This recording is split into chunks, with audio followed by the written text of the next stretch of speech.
Hello. In the last lecture, we have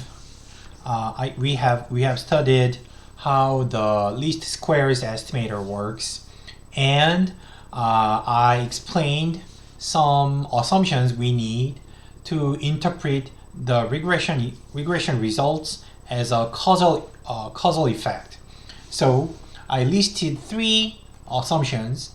Number one was mean zero assumption, conditional mean zero assumption, and number two is the IID assumption, and number three is no outlier assumption. I discussed number one last time, so it means that the error term, which is not explained in the data, must be randomly distributed, should be totally random, independent of your x, your explanatory variable. So in our example, we look at test scores and student-teacher ratios, and the error terms may include a lot of things. You can think about, for example, teacher quality, parents' income, or parents' education, or you can simply assume that the error term is the difficulty of the test. So then those two have totally different implications, because when you assume the error term is, say, parents' income or parents' education, then the problem here is parents' income or education is very likely to be correlated with their kids' student-teacher ratio, the school their kids attend. So that means like a wealthier parents will make more efforts to send their kids to a smaller class school, like a school with a smaller student to teacher ratio district, a better school district. So if that is the case, that means for wealthier parents, if you condition on wealthier parents, their kids will attend, on average, school with smaller student-to-teacher ratio. On the other hand, conditional on poorer, less wealthy parents, then their kids are more likely to attend worse school district with higher student-to-teacher ratio. So this condition is not zero. So conditional expectation is not zero. Your error term is not zero. So your error term is higher for some x and lower for another x. So your assumption fails. They are not random, not independent. But if you think of the error term as the difficulty of the test, and if you assume that the difficulty of the test is purely random, is randomly generated by computer, then of course it does not recognize their parents, the student-to-teacher ratio in randomizing the test. In the randomization of the test, student-to-teacher ratio has nothing, no effect on the randomization, so it's automatically holds. So you have to be careful if this kind of thing happens in your data or not. So later in this semester, I hope I can teach how to fix this problem. So this happens quite often in economics. So I hope I can have time to talk about this problem later again. But for a while, we are going to maintain this assumption. Otherwise, we cannot proceed. And okay, so that's that. And the second assumption, important for causal inference, is the IID assumption.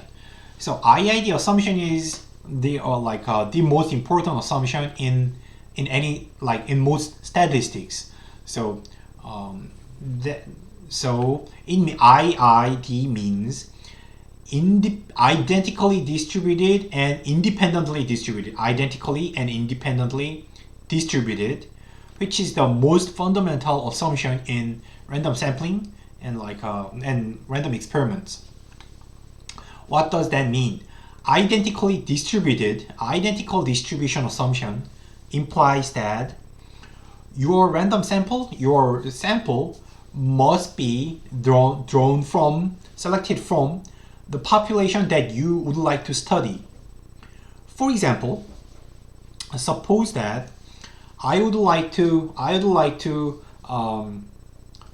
study the relationship between the student to teacher ratio and test scores in New York State. Then the California school districts are different. They are different from the sample you are interested in. So it will violate if you have a sample from like California, Texas, and other states outside New York States, then your sample violates this problem unless or alternatively you have to make a stronger assumption that California school districts have the same distribution as New York State, which is uncertain. I don't know if that's true. So that's a totally different assumption, and maybe in some cases that's hard to make. Or let me give you another example. Suppose that I would like to study UAlbany students like monthly spending. So then I have to sample from the UAlbany students, not including any other college or university or high school or older people. But if my sample includes anyone, like even from other area or not attending our college, then your sample is from different populations, and different observations have different distributions. So it violates the identical distribution assumption. And the second assumption is that the selection has to be random. So the first observation has nothing to do with the second observation and all the other observations. So there should be no effect between interaction between observations. So it is independence, like statistical independence. So the result from the first experiment has no effect on the following experiments, and vice versa.